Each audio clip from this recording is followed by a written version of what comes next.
Nabi dan sahabat Nabi, Quran hak seketui itu 6,000 ayat lebih ada dalam tu, mereka pakai semua, tak ada tolak. Mereka pakai semua, mereka tak tolak. Kita hari ni banyak dah tolak, tuan-tuan. Banyak, tuan-tuan.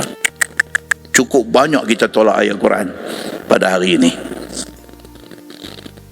Bagaimana kedudukan kita kalau banding dengan Nabi dan para sahabat Nabi ridwanullah alaihim ajma'in? Jauh kita ni. Kita cakap pandai.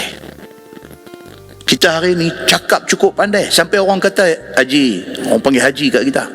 Haji, ayat Quran Haji baik-baik sikit. Dia kata, dah lah aku tahu lah ayat Quran, tapi hang fikir tengoklah zaman lah, dia pikir tu. Nampak tuan? Oh, takut tuan-tuan. Takut. Riuh LGBT pi belara di Kuala Lumpur, kuliah kita masjid ni depa viral balik pula. Yang kita cerita itu ni bukan kita oleh hal depa ni pun, kita cakap awal dah. Pasal apa? Pasal benda ni Quran dah cakap awal dah.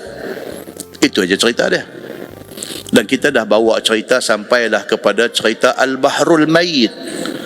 Lokasi kejadian yang sangat dahsyat dalam dunia ni, tempat Allah menterbalikkan kaum Nabi Allah Lut alaihi salam atas kesalahan mereka mengamalkan homoseksual, atas kesalahan mereka buat liwat.